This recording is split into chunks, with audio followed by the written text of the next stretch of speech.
Welcome back, frenemies, to episode 74. We're the 757 draft grades. Look at all three hats minus no hat here. You didn't get the memo coming in? We all I could say today. something mean, but I'm not going to. What? Say it. Say it. I mean, I still have hair, so I don't need a hat. I still have it too. I have a beard all day. All right, guys. So, if you're not part of our local league here, you guys will just still have fun as we go back and forth about everybody's draft grades from last night's local keeper draft that we had. Very entertaining. Very entertaining. Great night as usual. We had two out-of-towners come in. Leroy's driving down from Richmond. My man Leroy's bringing 80 different drinks. yeah. And then Mike flying down from Indiana. Just to be part of it. That's what I love about it. And even we got guys Skyping in from Miami.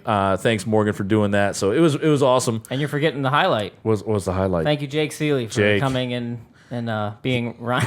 Even though Ryan did not listen to you. Thanks for being there, Jake.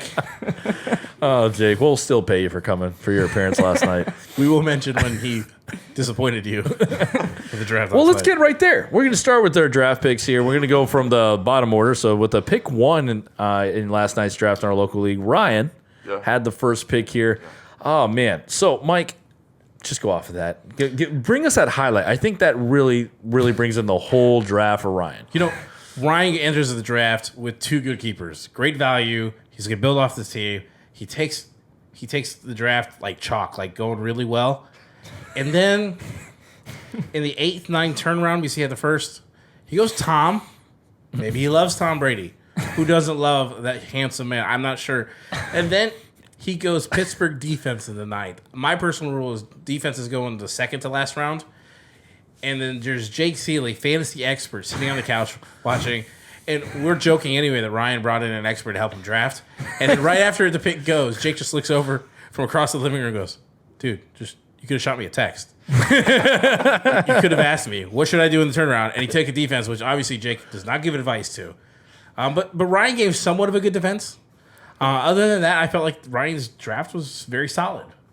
Even getting a Baker Mayfield second to last, that could be something that's worth trade bait later, or could be his go-to quarterback when Father Time catches up to Tom. Yeah, I have to defend myself because I'm an oldest sibling. We're on this oldest sibling track. Oldest siblings can't take a joke. Mm-hmm. They can't take anything without spitting back. So here I am. If all of my players outscore all of yours, it doesn't matter. On the podcast. It doesn't matter what your bench is doing. If your bench gets 50 points, it matters that my starters outscore your starters. So is Tom Brady and the Pittsburgh win. defense on the bench or your starters? Starters do it. Oh, that's a good one, Ryan. Yes, I would agree there, man. Rounds picks 1 through 7, and then 11 to the end or 10 to the end. I actually was really happy with Tom and It's Pittsburgh, really just that middle section. Yeah, I kind of agree. And then the last 6 picks, Jake got out of his seat and stood behind you. That was a big difference. Yeah. He's like, I went on probation.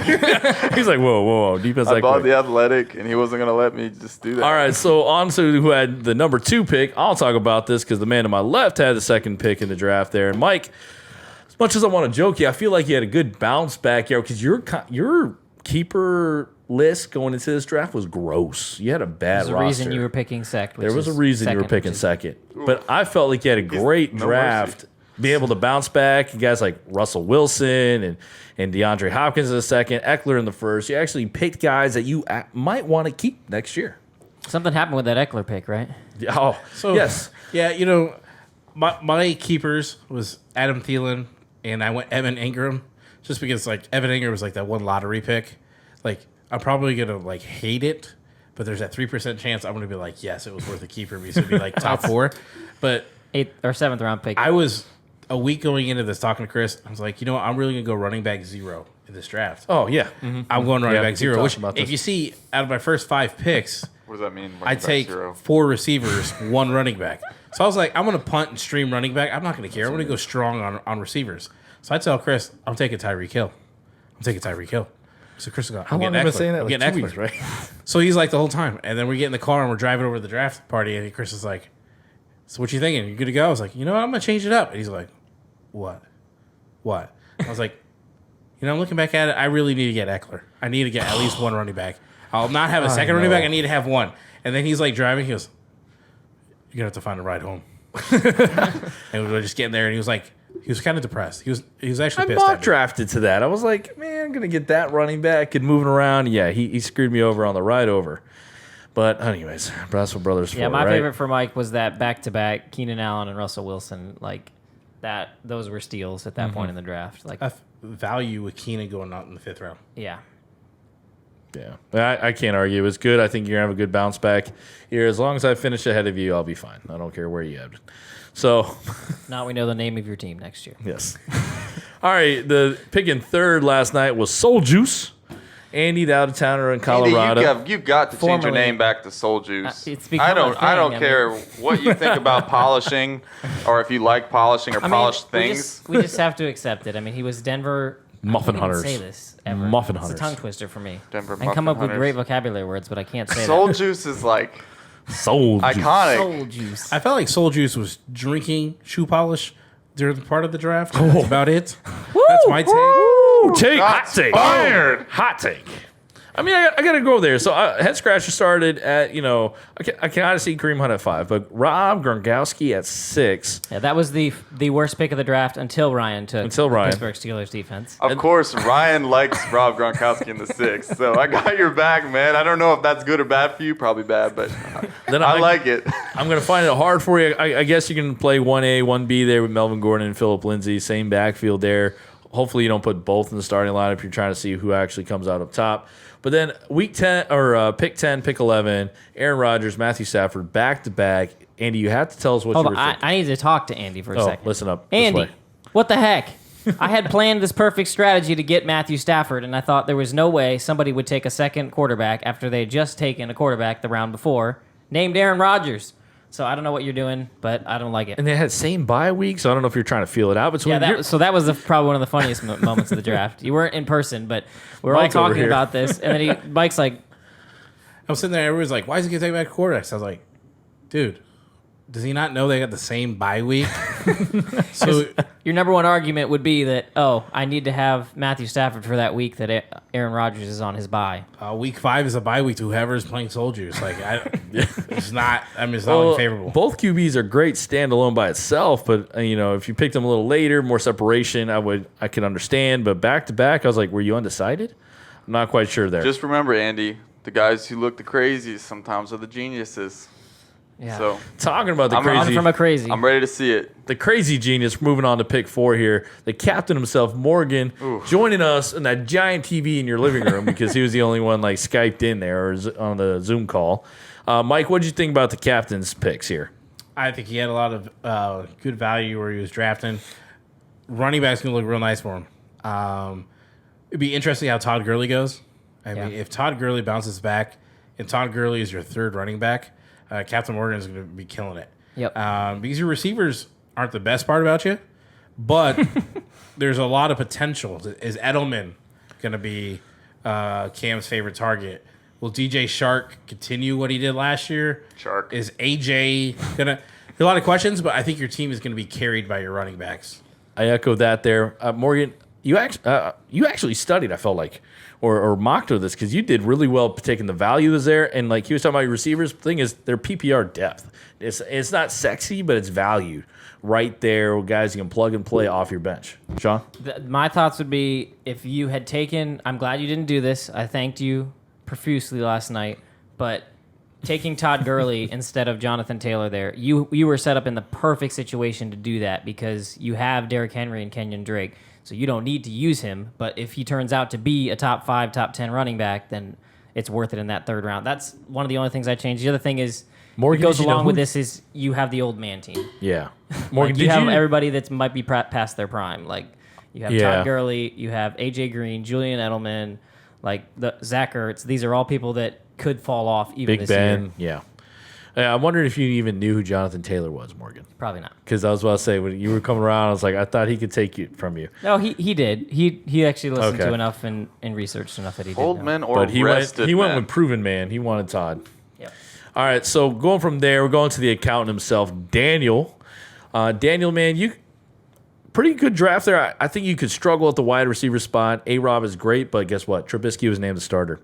Cooper performs every other week, depending on where he is, Amari. And then Galladay is probably your best. And right now, when I saw him, I mean, I know you're still messing with your lineup, but at the flex, that's probably your best receiver in Galladay. And Miles Sanders, man, he just needs to get all the RB1 touches, and you'll be golden. As long as he can stay healthy, and then Peterson just feed him the rock. That's a great pickup there. I mean, you had him as a keeper. I kind of disagree with you, Chris. I think his wide receiver core is fantastic for the value that he got. Like Kenny Galladay, Allen Robinson, Amari Cooper. I think he has potentially 3 top 12 wide receivers there. Like that, there is a legit chance that those 3 could finish. I mean, if anything, he's got got question marks at the top of his draft. Where Mixon and Miles Sanders at value is great, but historically, they're not RB1s. Yeah. Mixon has always been that cusp guy, almost an RB1, but RB2. Yeah. And then Miles Sanders, how will he play in the backfield? But other than that, like that's my only question on his. Yeah, I worry about the consistency with Cooper and A-Rob, right? I think Galladay is going to be there day in, day out. Yeah. But you're going to have a lot of big boom days, and you're going to have like, oh, man, I got single digits by Allen Robinson. Only got to start 2. That's what I'm thinking. Well, he'll be fine. Well, wouldn't he put – well, it depends if he puts Rojo or another receiver at that flex. The big qualm I have with you is what the heck did you do taking Alexander Madison 2 years in a row now from the Dalvin Cook owner me? It's freaking He cruel. looked right at you when he did it, too. He did. Loved it. I'm like, come on. He loved it. All right, so going on to the next Daniel guy. is the biggest troll. Mike, you have to talk about this next pick because I can't talk about myself without crying. Chris, your draft, you came in with 2 keepers. You love Godwin, and then you're riding Mahomes still, but your running backs. Oh, yeah, I know. Well, you took one that I thought I had. You might need to look to trade like early and often. Oh man, I don't think I realized how bad this was. Aaron Jones. There's one thing. I have a rule, like you don't want to take a Packer running back because Aaron Rodgers does what he wants, and then they don't. You never know. Aaron Jones will go between 20 to 20, and they'll switch it up. Now they got this Dylan guy. Yeah, they don't care about fantasy owners there. Raheem Mostert, I don't know. I think Shanahan's going to play the big hand or the hot hand, especially with McKinney coming back. Uncle Lenny or Leonard Fournette. Who knows what he's got? You got Tevin. He had 2 good weeks his whole football career, fantasy wise. He still gets drafted, and Ozigbo. Who knows what that's going to happen? So Dang. You need to. You need to look. Your receiving core. I like Godwin. I like McLaurin. That guy in my leagues last year, waiver wire. And Cooks and Ruggs may not pay off until like week 6 or 7. Yeah. Once Cooks gets some mojo going with Watson, I really think it's going to be big. Ruggs. We're really waiting to see. I mean, everybody remembers draft day when Raiders going to pick, and we're going, oh, Jerry Jeudy. And it's like, Ruggs. You're going, they still draft like Al Davis is alive. They want the fastest guy. I couldn't believe it. But you got the wide receiver depth to help you, and you got wide receiver depth. If you need to get a better running back, you could get it. I can't argue. I felt gross with my running backs when Eckler was taken away from me. And then I had to go Aaron Jones because I couldn't sit. I could have went. I can't go 0 running back. I can't. That's against my drafting philosophy. So I had to grab it. That's, I think, your biggest mistake. You should have taken Tyreek Hill right there. I felt like I had to go grab it because if you look back coming in, I would have been. I might have ended up the same, but Aaron Jones still was better than some of the other guys that could have came back in that if fourth. Your starting running backs were, I just said his name. Tyreek Hill. If you drafted him there, then your starting running backs would have been Raheem Mostert and a Kareem Hunt, and I would have liked that way better. I know it's scary to do that. Yeah, I'm on that camp. Believe me. I'm not. I wasn't high on Hunt. Yeah, because I feel like Chubb's going to get more of that. Hunt. Like Hunt, or could have put Rojo ahead of time. Yeah, I felt like getting Aaron Jones was a reacher there, but I'm one of those guys that could not sit and not get a running back till the 4th. Yeah, so I was right after you, and I'll let somebody else kind of talk about my team. But the big thing that kept happening was this man is too open about all of his fantasy advice. Oh yeah, I put it right out there, and I reciprocate that. So we great. Knew exactly who each other wanted in all these situations, and we sniped each other left and right. So it made it frustrating. I think you got the worst end of it because it was earlier when I did it. Taking Cam Akers from you, I know Well, I guess you said you were willing to wait later. I for was him. going to wait probably another round. If I went that 0 running back thing, yeah, I would have been more mad because I would have hoped for him to fall. But we look at you. You had 2 great keepers up top. You went Jonathan Taylor Thomas in the 3rd. I don't think that's too high. I think that's a great value at the 3rd pick.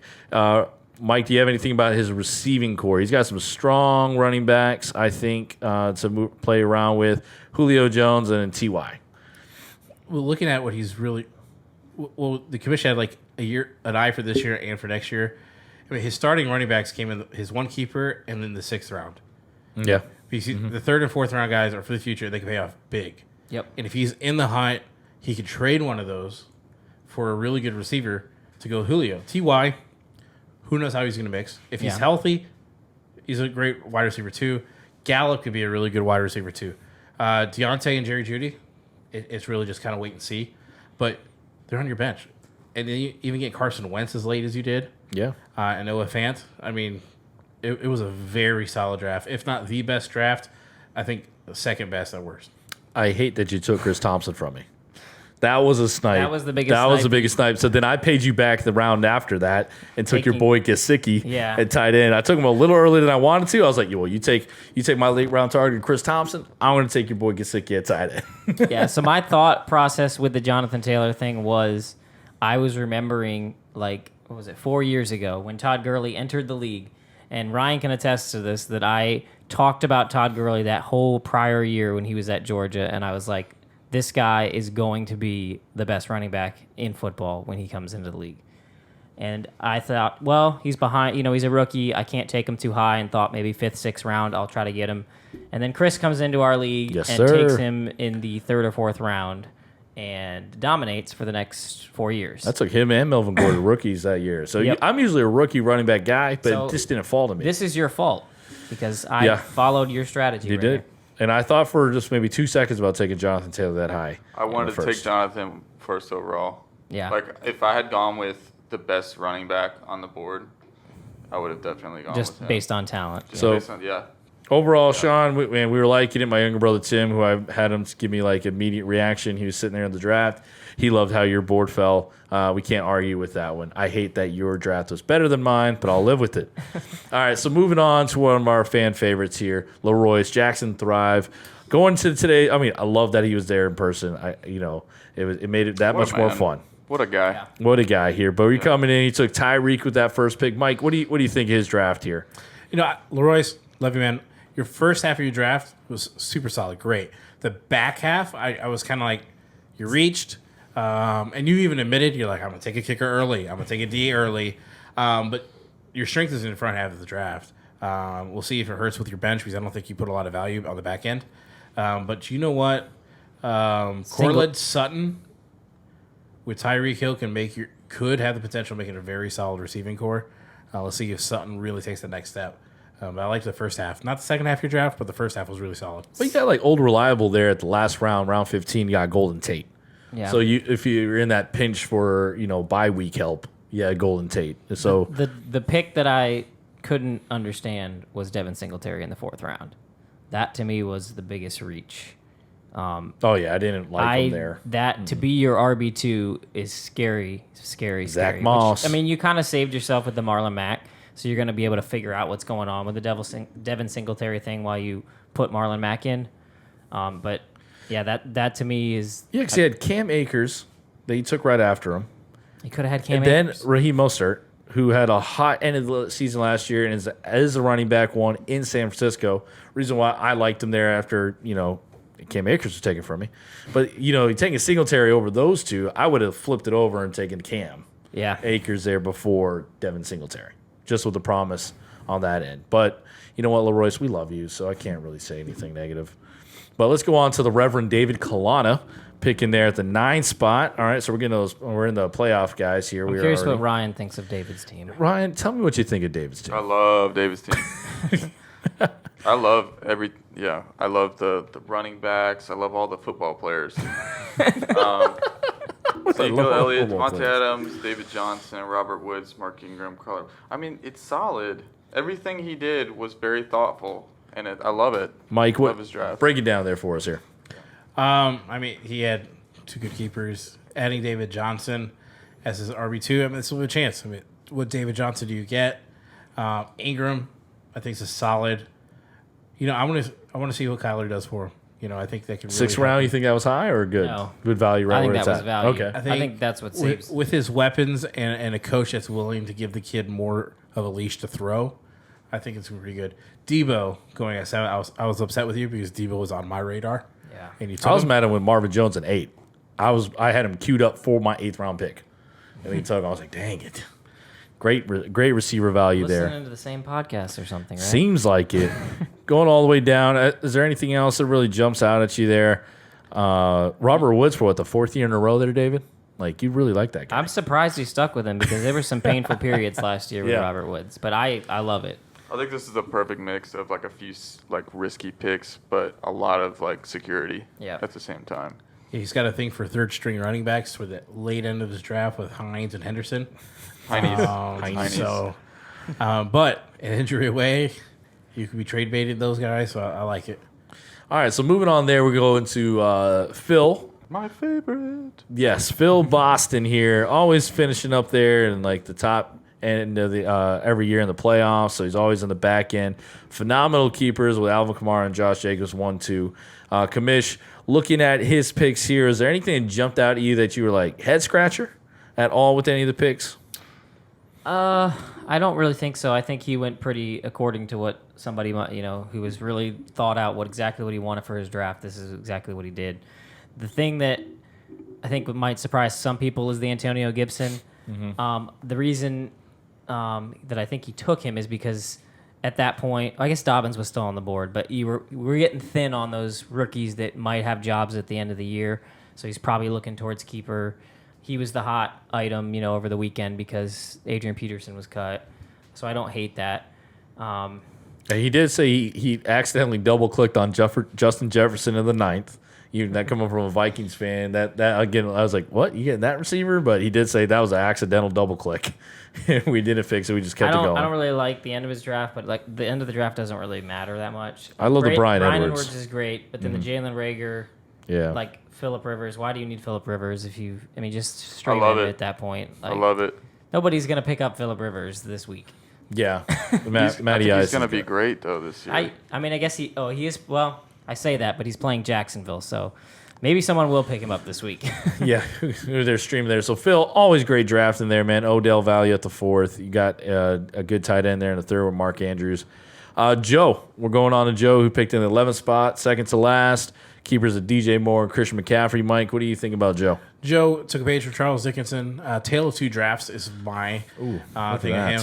That first half of the draft, dude, I don't think he made any wrong moves. Like, you got a good I think receiving Mike likes core. the first half of the draft and doesn't like the second half of the draft. But then he went to Sean Watson, and then skip again, Josh Allen, skip again, This was Joe a head Burrow, scratcher.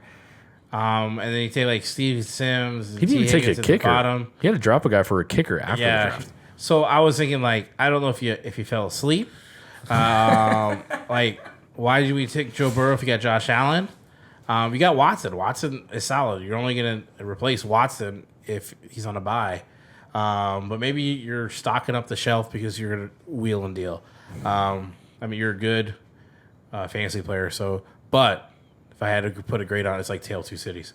I was like, what just happened there? Yeah. My whole reaction live when you're drafted on that back half. Insider info, I hit up Joe afterwards looking there. I think he liked the value of the picks that were kind of there. He wasn't ready for Deshaun to be at that 8th pick. He picked it up. He was always targeting Josh Allen.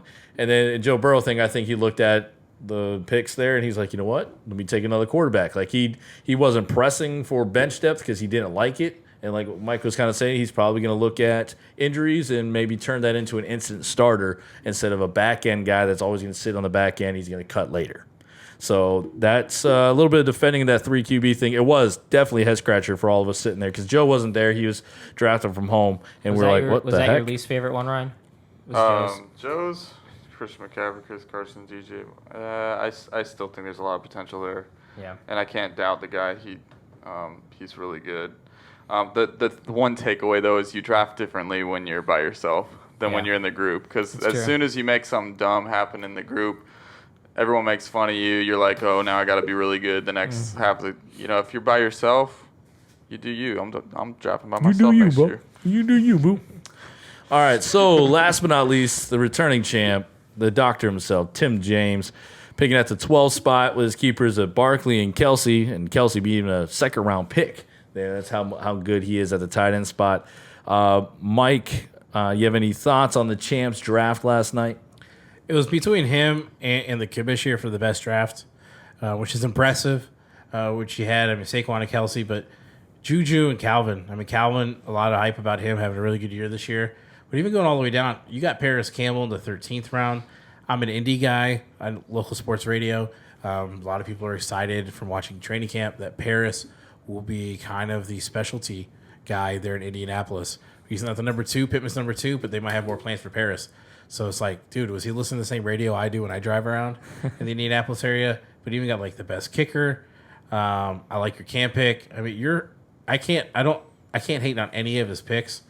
Depending on looking at the value of what it was, I thought if he had the best draft, then you were number 2. I think he was great.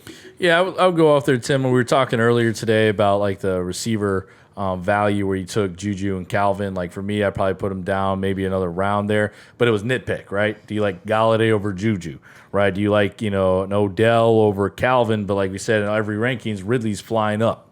And he's in a good offense there, and you get Odell of old. But those were 2 guys you were looking at and targeting, and you took them. So I couldn't fault you on that. Yeah, and I know he's not a homer, so I don't like saying this, but the Steeler Juju one, to me, I loved his draft. I would give it probably the best one if it wasn't for that. That may just be because I'm lower on Juju, and I've seen enough metrics that it wasn't just his quarterback play last year that was bad. He was bad. And so that scares me. In the 3rd round, it just like that just feels way too early. I would have felt better with like a Robert Woods to kind of go the safety route of having Robert Woods as your steady guy, and then Calvin Ridley can kind of develop into, he could overtake Julio. I know it sounds crazy, but, it happened last year with Chris Godwin and Mike Evans. So. Yeah, I would have went Odell or Kupp there at the Juju spot. I'm not arguing with Ridley at all at that 4, even if you took Ridley in the 3rd. I mean, the way he's shooting. He knows my thoughts and disagrees with me. So with his rankings there, but the value's all there. The rest of your draft is awesome, man. I like it. I mean, it's tough. Damian Harris going down on the IR, so you got someone you got to put there instantly. But you have enough depth to carry. Running back might seem a little slim, but let's see what Dobbins does with the load share. It was my favorite pick of his. Yeah. I would have taken, if I didn't get Jonathan Taylor, Dobbins was probably going to go in the 4th or 5th round. And Tim is going to be patient. It's going to be more 50-50. And let it carry out. Literally, that's like pun intended. Let the carries carry out there, and then you probably found a great one there going to playoff time. All right, so favorite draft. Favorite draft, I would have to. Oh, Mike, you go first. Let me relook mine. Favorite draft for the wrong reasons would be Soul Juice. That was the entertainment for the night. I'm going like because it was like to me it was like the worst. So that's what my favorite because it was the worst. I think we all agree too much on what's the best. To use it as a chip on your shoulder, brother. What's your favorite draft, Ryan? I like Phil. David would be up there too, and yours, Sean. You guys don't have to say this, just some information. Well, we want to get paid for our appearance this week. Dalvin Cook, you've got a really solid running back. You've got safe receivers. You've got a risky running back who I wanted to draft 1 overall, so I like your draft. But Phil's most closely reflects something I would consider to be like a dream team of mine. Yeah. I think my favorite draft actually was Morgan's. Yeah. I was very impressed with his draft and the fact that he was willing to wait on those positions like tight end and quarterback that I think usually he's itching to pick up because he knows he's got to start them. But having those 3 running backs is going to be, I mean, in our league, running backs reign supreme just because of how much everyone values them, and there's nothing on the waiver wire. So if he can just roll with those 3, I mean, Todd Gurley's a little bit of a risk, but I love his wide receivers. Chark is a young up-and-comer that's just a beast on the field. And then A.J. Green, if he's anything like he used to be, all he ever does is get 1,000 yards and 7 touchdowns like every year. So Joe Burrow, which I think is the real deal, I don't know. Well done, Morgan. There you go. Well done. Right there. I would have to go with between. I love the doctor, the way he's staying committed to the receiver picks that he had. But I would also have to give Morgan a tip of hat there. I thought he did really well Keeper wise, I'm going to see how you do next year with some of those guys aging, but it's almost like I'm going to win now. And he took great value every time it came to him. So for me, it's between Morgan and then the returning champ, Tim, which we couldn't. But really who argue. though? You got to pick one, brother. I would take Tim there because he's probably a little bit more ready to win. There's still Saquon issues and Kelce. with but looking at Dobbins and Dak there and Jarvis Landry is a great great receiver to have sitting in the flex probably for him. So I like that part of his draft.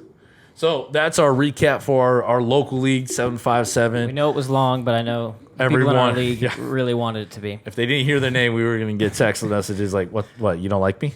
So, Mike, thanks for flying in from Indianapolis just for this, not to see me for a weekend. Like, It no, was seriously, for this. I was like, It was for this, I wanted to be a part of the draft, so I was like, take a Labor Day weekend off. So and he came on down. Like literally, it wasn't to see me because he sees me leave once a year at Christmas. He's like, "I got to come down for the draft." That was fine. literally what he said. he's okay. I'm okay. I'm okay. Anyway, guys, thank you for listening here. Listen to our other podcasts. If you're a local guy and hasn't listened to episode 73, please give that a listen, and we'll be back next week. And hopefully, if you're playing me, you lose. Everyone else, good luck in week 1 matchups. I'm going to beat you, David. Deuces, Tim.